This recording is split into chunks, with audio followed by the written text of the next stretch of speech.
The aftermath of DC K.O. spills across several titles. The X-Men are united again, Buckingham Palace is possessed, and A Quiet Place gets a comic. Welcome back to the channel where we talk about only good comics. I'm Brant, and this is Friday First. This is that series where we talk about those brand new #1 issues, new character debuts, new story arcs, and the like. And this one is for books coming out on March 11th, 2026. We've got a top 12 this week, plus a couple of honorable mentions. So some big event books, or not really event books, but spilling out of events. So we're going to see what makes the list and where it places. And if there's anything I missed that you want to highlight, let me know in the comments below. Let's get into this week's top 12. All right, first up, we have those couple of honorable mentions. The first one up is Spider-Man Mills to Astonish, issue #1. Couldn't include this in my top listing just because I'm not super excited about the book. I mean, I think it's fine. I'm fine with collaborations. I probably won't pick this one up. I don't really follow this particular chef. So, but yeah, it's cool for fans that do and are fans of that particular content. So I'm more than happy to have books like this exist, but I definitely wanted to make you aware if you are a fan of this kind of thing. And yeah, so definitely check it out. It is Spider-Man, of course, which is always good. Yeah, so Spider-Man Mills to Astonish, if that sounds like your thing, definitely check that one out. And the next honorable mention, I am a little bit more interested in, if I can spit up my words right now. Comics the Magazine, issue #1. This is kind of the new Wizard, basically, right? It's or the Comic Shop News or anything like that. It's kind of trying to fill that space, that void that was left by things like that. And this has some top-notch creators in here. You've got Scott Snyder, Clayton Cowles, Frank Martin, Nick Dragotta. I believe also, yeah, we've got Tony Fleeks and Rob Guillory are involved with this as well. Joe Keating, editor-in-chief. Yeah, so really cool that they're doing this. I'm just going to read a little bit of this. It says, do you love comics? Do you want to read more comics that you will love? Do you wish there was a magazine you could pick up every month that also loves comics? Well, my dudes, all your wishes have finally come true. How to Make Absolute Batman. That's right. We're kicking things off with the hottest books of the century with a look at the past, present, and future of Nick Dragotta and Scott Snyder's absolute masterpiece. And there's interviews and there's all kinds of content. I assume it's going to be very similar to those kind of magazines where they'll throw in different things at different times, maybe some drawing tutorials or writing, tips and all this kind of stuff. It's been a long time since we've had content like this. Hopefully it does well, and hopefully people continue to pick it up. But definitely keep your eyes out for this one. The only reason this one didn't make the list is because it's not an actual comic, and I've got a strict thing. I got to keep it to comics. But this is definitely something that I'm going to check out, and I hope you do as well. But with that, let's get into those top 12. Coming in at number 12 is A Quiet Place Storm Warning, issue #1. This is the first official comic book for the Quiet Place, A Quiet Place, I should say, franchise. So it's finally come to comics. I've only seen the first movie. I want to see the rest. I really love the first movie. But I just, it's one of those things. My wife and I have certain things we watch separately and certain things we watch together. And the stuff we watch together, there's a very long list, and we have to be picky and choosy what we watch when we get a chance to watch something together. So this is one of those things, this franchise. So, but I am excited there is a comic book based around it. And you've got Phil Hester writing and illustrating in this book. You've also got Ryan Kelly, who did Lucifer and Local, doing this. So yeah, it's an untold chapter of fear, family, and sacrifice set in the terrifying world of the blockbuster films. That sounds fun. This particular one is in Pearl, Iowa, a tiny island on the Mississippi River, where the mayor and the townfolk believe that all this is someone else's problem. But yeah, these creatures are coming out, and they're coming west, and unless they take drastic action, yeah, it's going to be dire consequences for everyone in Pearl, Iowa. So that's pretty cool. So yeah, definitely check that out. But yeah, it's always hit and miss with like tie-ins to movies and TV shows and all that kind of stuff. And that's why it's a little bit lower, and that's why A Quiet Place: Storm Warning comes in at number 12. Coming in at number 11 from Mad Cave Studios is 51, issue number 1. This is a new 40-page book for $6.99 from Mad Cave, all about Area 51. The secrets in Area 51 have been leaked out into the world. Who's going to be responsible for this? It's kind of like, Watergate, but for aliens, right? So, and who's going to be able to clean it up? It says, after the president's screw-up son Harvey gets in trouble with the law, his dad calls in a favor and gets him assigned to the real-life Area 51, Hangar 51. But it's not the thrill ride the conspiracy theorists would have you believe. He spends his days cataloging, etc. But he decides to throw a rager. The president's son throws a rager in the hangar and wakes up to find that every single item in the hangar has been stolen. So now he's in trouble. They got to capture rogue aliens and recover stolen formulas and all this kind of crazy stuff. This is from writer Kurt Pyers and artist Jock. So yeah, sounds like a fun time to me. Looks like the kind of a fun, sketchy art style as well. So yeah, I'm curious about this one, and that's why 51 issue 1 comes in at number 11. Coming in at number 10, as we get into those top 10, is Tigress Island issue 1. This is from Image Comics, 32 pages, $3.99. This is written by Patrick Kinlan, who I'm not familiar with, and the artist is EPHK Epic, I guess. Epic, maybe. I'm not sure how to pronounce that, but it says a group of down-on-their-luck actresses are kidnapped to an island prison run by a sadistic female warden. Working together is their only chance of escape, but trust issues abound. Yeah, so another fun time. I like the art style on the cover there as well. Image is like one of the best publishers going today. Obviously, they've been at the top of their game since the 90s, but right now they've just been hitting on all cylinders. They've been putting out a lot of great content, and this is a very particular audience probably, but I'm definitely going to check out the first issue, and that's why Tigress Island comes in at number 10. Coming in at number 9 is The Exorcism at Buckingham Palace issue 1. This is from IDW, 52 pages for $4.99, a one-shot following up from the previous one a couple of years ago called The Exorcism at 1600 Pin. And this is also written by Hannah Rose May, who wrote that, as well as Rose Gallery and The Guy in the Chair. I'm a big fan of this writer, but I never read The Exorcism at 1600 Pin, which is obviously the White House, right? So now we're taking it to the other side of the pond with Buckingham Palace, where in this particular one, the royal family has been lost at sea. And as you can imagine, chaos ensues as they try to figure out what to do, how to fix it. Some are suspecting the prince and his wife, the princess. But yeah, they were attacked. Others whisper the tragedy was a result of a curse, and all things go crazy, chaotic, and sounds like a fun time to me. It sounds really interesting, and if this one is good, I might go check out the previous one as well. But yeah, I'm very intrigued by this one. That's why The Exorcism at Buckingham Palace comes in at number 9. Coming in at number 8 from DC Comics, the first of I think 4 titles this week spilling out of DC K.O. is Emperor Aquaman, new title change for the series as the Empire starts here. All post DC K.O. as the universe gets reset or whatever. I haven't read DC K.O. issue 5 yet, so I'm kind of going into this a little cold. I don't know exactly how it ended yet, so it's going to be interesting to find out, especially kind of reading about all these books coming out now. But anyway, I tend to like to save my favorite books for the end of my pile, so that's why I haven't read yet.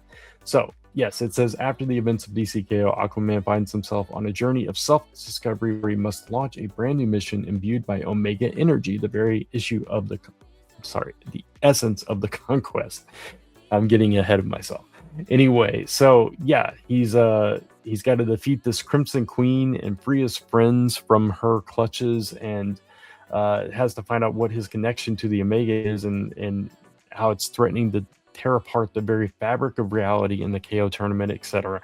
So very interesting time, and a very good time to jump into Aquaman if you have not been reading it up to this point.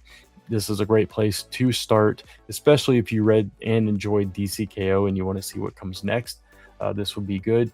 This is written by Jeremy Adams, who's a fantastic writer, art by John Timms. So very solid creative team there. And yeah, so I'm excited to read this. I have been reading Iron Man, but I've kind of been on the fence about it. But now that we've got a new arc and we're spilling out of DC KO, I'm really excited to see what comes next. So that's why Emperor Aquaman issue number 15 comes in at number 8. Coming in at number 7 is Imperial Guardians issue number 1, obviously from Marvel Comics. This is 32 pages for $4.99, written by Dan Abnett with art by Marcelo Ferreira. And this is another new team of the Guardians of the Galaxy under a new name, Imperial Guardians. We've got Gamora, Captain Marvel, Amadeus Cho, Darkhawk, which is why I'm most excited about this book, and Cosmic Ghost Rider. 5 unlikely operatives recruited by Maximus of the Inhumans, and they are put together to protect the balance of the Galactic Union, and by any means necessary. It says they can't fail. They will be denied and disavowed if it gets out, if anything goes wrong or whatever happens. But in the process of this, we have to figure out what's going on with Darkhawk's mind, the craziness of Cosmic Ghost Rider and his delusions, and most importantly, it says what kind of game is Maximus really playing, because anybody that knows the Inhumans and anything about Maximus and all knows he's cunning and conniving, and he's always got another play at hand. So very interesting. I've been kind of anticipating this one for a while, so I'm really curious to check it out. I'm a big Darkhawk fan too, and we haven't seen Darkhawk in quite a while, so I'm really curious to see A, which version of Darkhawk this is, and B, what's up with him and how he's going to fit into this team dynamic. What's Captain Marvel doing there? All kinds of questions, and I hope I get answers, and that's why Imperial Guardians comes in at number 7. Coming in at number 6, DC Comics Green Lantern Corps issue number 14, another aftermath of DC K.O. This is the beginning of Guy Gardner born again, and in the aftermath of DC K.O., he's got this new kind of power that makes everyone on Oa start referring to him as the All-Sight, and he's kind of worshipped in this new ability of his where he gets these visions of these vanished emotional entities, which kind of started pre or during DC K.O., and now we're kind of following up on that and making it a full-blown story. And he's putting together an elite team to track down the entities from the power batteries and everything. And at the same time, we've got John Stewart and Kadma Tui running into an old adversary on New Korrigar. So lots of interesting things happening there. This one is written by Morgan Hampton, who I'm not familiar with art by Fernando Passarin. So definitely going to check out this new arc and see what that's all about. And that's why Green Lantern Corps comes in at number 6. All right, top 5, heading over to Ignition Press for number 5, which is The Other Half, issue number 1. This is written by Jim McCann with art by Joe Eisma. Now, I'm a big fan of Morning Glories, and it's been a while since I've seen Joe Eisma's name or art pop up, so I'm excited about that. Jim McCann, I know him mostly for I think he was an editor at Marvel for a long time, and then he started doing like the Return of the Dapper Men and things like that. So I'm excited to see these two team up, and it's a mystery. And you know, I'm all about mysteries. I love whodunits. That's what this says. It says opposites attract in this wholesome whodunit from that creative team. It says that Ethan was a former high society darling, and he thinks the worst thing he ever will have to contend with is over the holidays is the disapproval of his upper crust parents. but things go crazy in his job, which is protecting the priceless nobility diamond, and more than his feelings are put into jeopardy. So now it's up to his husband Henry and their adorable cat Skippy to put their PI skills to good use and clear his name. So both of them are stepping out of their comfort zones uh, and into their husband's shoes to solve the case. So that sounds like a fun time. It's a modern whodunit. It sounds like it might have a little bit of humor to it as well. It just sounds fun. And Ignition Press, I haven't read a lot of their work, but everyone that I know that has read more of their stuff than I have has raved about it, has said they're doing really good stuff, really interesting stuff. And yeah, I'm very curious about this one. I'm definitely going to check this one out. Can't wait to read it, get it in my hands. So hopefully I will be able to find a copy of this. My comic shop doesn't get a whole lot of copies of their books. So we'll see if I actually can get my hands on it. Might have to put it on a pull list and, do that. I don't do that often, but hopefully I'll be able to find a copy and yeah, check it out. But that is why the other half comes in at number 5. Coming in at number 4 is Action Comics 1096. This is another title spilling out of DC K.O. This is the search for Superman. It starts here in this book, and it's also kind of earmarked as Reign of the Superboys, which another title on this list, actually the very next one we'll talk about, also is a Reign of the Superboys title. So that is going to be going through this. It gives me those vibes of the death of Superman. After that, we had the reign of super men and everything, and we had Superboy popping up and everything. So that's kind of fun it's nostalgic, but it's a fresh story, and it's brand new, but it gives you that nostalgic feeling as well. But I have not been reading Action Comics, so this might be my jumping on point for this title. It continues to be written by Mark Waid with art by Skylar Patridge, so phenomenal creative team on it. I just haven't wanted to read like the Smallville young Clark story recently, but this one might pull me in. So it says, time flies. As Clark Kent reaches the spring of his sophomore year at Smallville High, things have changed for Superboy. Yes, he's Smallville's protector, but he's starting to buckle under the weight of a super secret. He feels more alone than ever. Could there be more out there like him? And it says, find out as the Boy of Steel's world is turned upside down by the truth. So that sounds interesting, especially with the Reign of Superboys logo there on the cover. Makes me think it's going to tie into all of this stuff from spilling out of DC K.O. I don't know what's going to happen, but we're going to see. We're going to find out. I'm going to check this issue out and see what it's all about, and that's why Action Comics 1096 comes in at number 4. Coming in at number 3 is the other Reign of Superboys kind of branded book here, which is Supergirl. And it also has a brand new story starting here, Hero of Kandor. And we've saw that nope.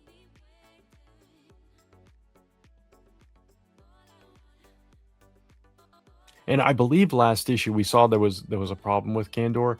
Now the entire bottled city is on fire. Like literally. And so Kara has to abandon the comfort of Midvale to save the survivors of Krypton.